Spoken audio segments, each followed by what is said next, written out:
ये कन्हैयालाल दत्त की मिट्टी है। আমার বাংলা ভাই বোনেরা, আপনারা কেমন আছেন? ভালো আছেন তো? भारत माता की, भारत माता की, भारत माता की, वंदे वंदे वंदे। जय श्री राम, जय जय श्री राम, जय जय श्री राम। मंच पर उपस्थित भारतीय जनता पार्टी के जिला के सभापति श्री गौतम चटर्जी, चंदन नगर विधानसभा क्षेत्र से भारतीय जनता पार्टी के जनप्रिय प्रत्याशी श्री दीपांजन गुहा जी, सनातन बसु जी, गोपाल उपाध्याय जी, संजय घोष जी, अपूर्व जी, नीलेश पांडे जी, रामप्रीत यादव जी, निमाई दास जी, विनोद दास जी, कृष्णा थापा जी, कमलाकर प्रसाद गुप्ता जी, श्रीमती सानी चौधरी जी और भारी संख्या में चंदन नगर विधानसभा क्षेत्र से उपस्थित भारतीय जनता पार्टी को आशीर्वाद देने के लिए उपस्थित भाइयों बहनों, आप सब जानते हैं चंदन नगर बंगाल की एक मिनी काशी मानी जाती है। यह मंदिरों का शहर है और क्रांतिकारियों का आश्रय स्थल भी है। भारत की परंपरा में भक्ति और शक्ति दोनों का एक अद्भुत संगम है और भक्ति और शक्ति के इस अद्भुत संगम की नगरी चंदन नगर को मैं कोटि कोटि प्रणाम करता हूं। आप सबका भाजपा जो कहती है सो करके दिखाती है। आपने देखा होगा बंगाल की धरती पर पैदा हुए थे डॉक्टर श्यामा प्रसाद मुखर्जी, सबसे कम उम्र में कोलकाता विश्वविद्यालय के कुलपति बने थे। 1952 में जब कांग्रेस ने देश के अंदर आतंकवाद की जड़ आर्टिकल 370 को देश के संविधान में धोखे से डालने का प्रयास किया, धोखे से डाला था, तब सबसे पहला विरोध अगर किसी ने किया था डॉक्टर श्यामा प्रसाद मुखर्जी जी ने किया था। उन्होंने उस समय नारा दिया था, एक देश में दो प्रधान, दो विधान, दो निशान नहीं चलेंगे। आपने देखा होगा श्यामा प्रसाद मुखर्जी ने 1952 में जो बात कही थी, कश्मीर एक समय में आतंकवाद का गढ़ बन गया था। लेकिन हम सब आभारी हैं प्रधानमंत्री मोदी जी और गृह मंत्री अमित शाह जी के, जिन्होंने कश्मीर से आर्टिकल 370 को सदैव के लिए समाप्त करके एक भारत श्रेष्ठ भारत की परिकल्पना को साकार किया है।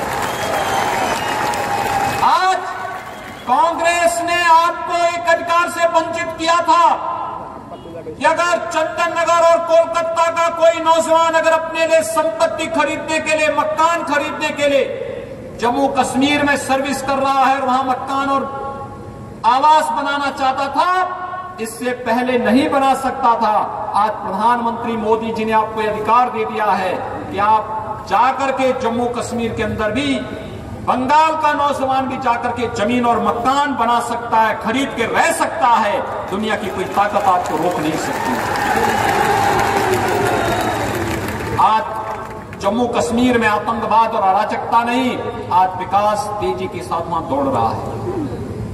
लोकतंत्र वहां पर एक बार फिर से नए विश्वास के साथ आगे बढ़ता हुआ दिखाई दे रहा है। और भाइयों बहनों, मैं लोकसभा चुनाव में भी आया था बंगाल के अंदर, और तब बंगाल के अंदर एक नारा गूंजता था। नौजवान तब कहते थे मुझसे, योगी जी क्या हुआ, रामलला हम आएंगे, मंदिर वहीं बनाएंगे, इस नारे का क्या हुआ? सब लोग ये पूछते थे। देखिए, उत्तर प्रदेश और देश के अंदर भाजपा की सरकार है, तो हम लोगों ने क्या किया, डबल इंजन की तरह गरीबों को और वहां के उत्तर प्रदेश और जहां जहां भाजपा की सरकारें, वहां पर दोनों सरकारें मिलकर के गरीब कल्याण का काम कर रही हैं, विकास का कार्य कर रही हैं, इंफ्रास्ट्रक्चर डेवलपमेंट का काम भी कर रही हैं और आस्था का भी सम्मान दे रही हैं। यहां पर सदियों से चल रही जगदात्री माता की उपासना और पूजा को टीएमसी के गुंडों ने रुकवाने का प्रयास किया था, उन्होंने रोका था। लेकिन उत्तर प्रदेश में और केंद्र में भाजपा की सरकार है। उत्तर प्रदेश में कावड़ यात्रा को कोई रोक नहीं सकता, दुर्गा पूजा को कोई रोक नहीं सकता, रामलीलाओं की परंपराओं को कोई रोक नहीं सकता। और साथ साथ हम तो अब अयोध्या में भगवान राम का भव्य मंदिर निर्माण का कार्य भी आगे बढ़ा सकते। दिक्कतें हो जाएंगे, सेहत के लिए अच्छा नहीं होगा, सेहत के लिए अच्छा नहीं होगा। सेवंत पे कमीशन देगी, सेवंत पे कमीशन कांग्रेसियों ने और टीएमसी ने पार्टियों ने कांग्रेसियों ने कमीशन भी नहीं दिया है। आपको उत्तर प्रदेश में कमीशन भी नहीं दिया। सरकारी कर्मचारी को उत्तर प्रदेश में हम दे रहे हैं, सरकारी कर्मचारी को सेवंत पे कमीशन दे रहे हैं बंगाल के अंदर। इसलिए अच्छा होगा कि ये जो इसलिए कुछ स्थानों पर भेदभाव की शिकायतें आ रही हैं, कुछ स्थानों पर भाजपा के कार्यकर्ताओं आ रही हैं, की शिकायतें आ रही हैं, भाजपा के कार्यकर्ताओं और पीड़न की शिकायतें आ रही हैं, कार्यक्रमों में व्यवधान पैदा करने की शिकायतें आ रही हैं, कार्यक्रमों में अच्छी स्थिति नहीं है की शिकायतें आ रही है। इन स्थितियों में नहीं है, इन पर ईमानदारी पूर्वक इन कराने हैं, आज के दिन पर ईमानदारी देना पुलिस और प्रशासन का दायित्व बनता है। अपने इस दायित्व का निर्वहन ईमानदारी के साथ करिए।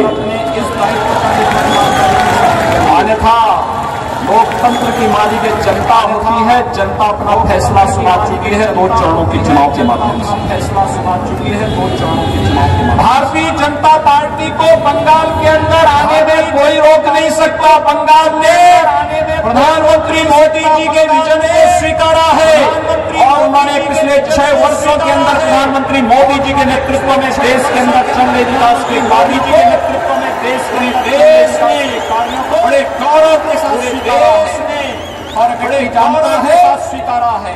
मोदी जी ने देश को विकास का एक एजेंडा दिया, मोदी जी ने देश को देश की आस्था को सम्मान दिया, देश वैश्विक मंच पर प्रत्येक भारत को गर्व के साथ मंच पर प्रत्येक भारतीय होने पर गौरव की अनुभूति कराने का, भारतीय होने जो गौरव की अनुभूति कराने का मोदी जी ने किया है। गौरव प्रधानमंत्री मोदी जी ने किया है। नौजवान हर किसान और हर नौजवान हर मोदी जी के साथ खड़ा है और उनके विजन के मोदी जी के साथ जनता पार्टी को समर्थन विजन के अनुसार भारतीय जनता पार्टी को समर्थन करना चाहता है। आज तो ममता दीदी स्वयं कर चुकी, आज तो ममता दीदी नंदीग्राम स्वयं कर। चुनाव के दिन आपने देखा होगा नंदीग्राम एक ही बूथ में 2 घंटे बैठी, एक ही बूथ में 2 घंटे बैठी। एक मुख्यमंत्री पद का दावेदार, एक मुख्यमंत्री पद का एक बूथ पर 2 घंटे बैठ जाए, मुख्यमंत्री एक बूथ पर 2 घंटे बैठ जाए, अपनी हार स्वीकार कर। इसको आप क्या कहते हैं? उन्होंने अपनी हार स्वीकार कर ली। यहाँ की पवित्र जगदात्री पूजा का अनुष्ठान विश्वविख्यात रहा है। यह धरती तो क्रांतिकारियों की धरती है। आदिशक्ति माता जगदात्री से जो शक्ति प्राप्त होती है वही तो शक्ति राष्ट्रभक्ति में उपयोग होती है और राष्ट्रभक्ति में उपयोग होने वाली वह शक्ति, उसका केंद्र बिंदु है चंदन नगर, जिसने अनेक क्रांतिकारियों का जन्म दिया। उन क्रांतिकारियों की ओज और तेज ने देश की स्वाधीनता आंदोलन को एक नई ऊंचाइयों तक पहुंचाया था और अरविंद घोष ने भी अपने आध्यात्मिक साधना के केंद्र बिंदु के रूप में इस चंदन नगर को ही चुना था। भाइयों बहनों, आप सौभाग्यशाली हैं कि इस चंदन नगर में आप सब रह रहे हैं। लेकिन चंदन नगर के बारे में मैं बांग्लादेश पूरे बंगाल के बारे में नहीं कह रहा हूं। चंदन नगर के बारे में अगर आप देखेंगे तो यहां पे सैकड़ों वर्ष पुराने, हजारों वर्ष पुराने मंदिर हैं, आध्यात्मिक केंद्र हैं।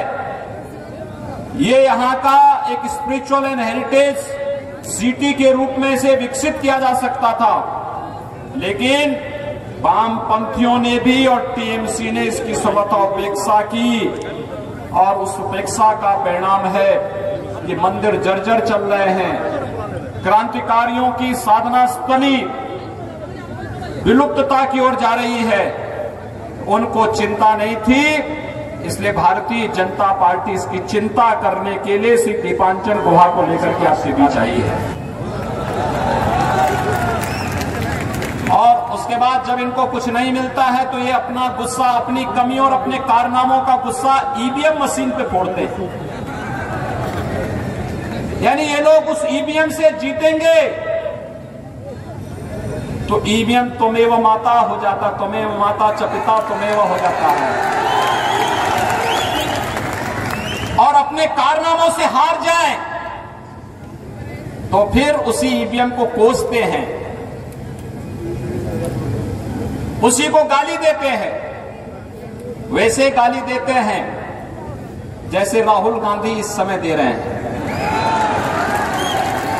आपने देखा होगा ना, अमेठी की जनता ने उन्हें 4 बार उस पूरी खानदान को प्रधानमंत्री पद तक पहुंचाया, लेकिन उन्होंने हमेशा उत्तर प्रदेश की और अमेठी की उपेक्षा की। जब अमेठी की जनता ने उन्हें सबक सिखा दिया, भगा दिया वहां से हरा करके, तब वो गाली देते हैं उत्तर प्रदेश की जनता को। बंगाल की जनता को भी गाली देते हैं, और भारत के बाहर जाते हैं तो भारत की जनता को भी गाली देते हैं। यही स्थिति है इन सभी राजनीतिक दलों की।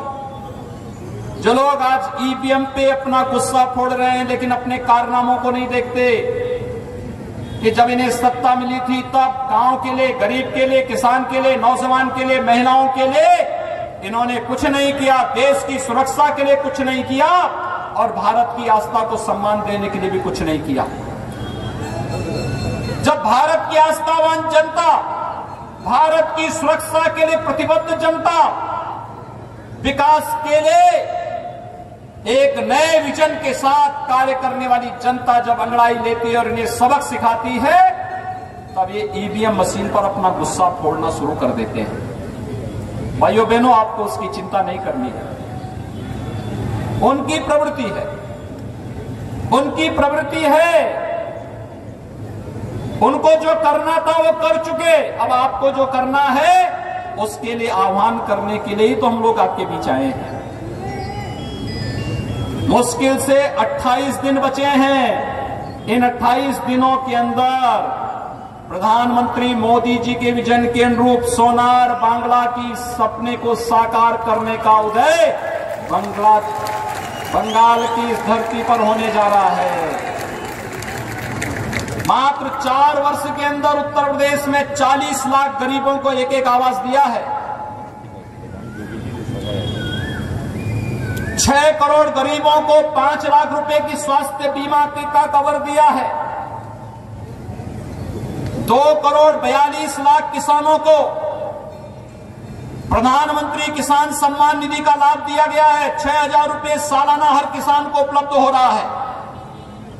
87 लाख वृद्धजनों को, विधवा महिलाओं को, दिव्यांग जनों को पेंशन की सुविधा का लाभ मिल रहा है। और भाइयों बहनों, उत्तर प्रदेश के अंदर 2 करोड़ 61 लाख गरीबों को एक शौचालय,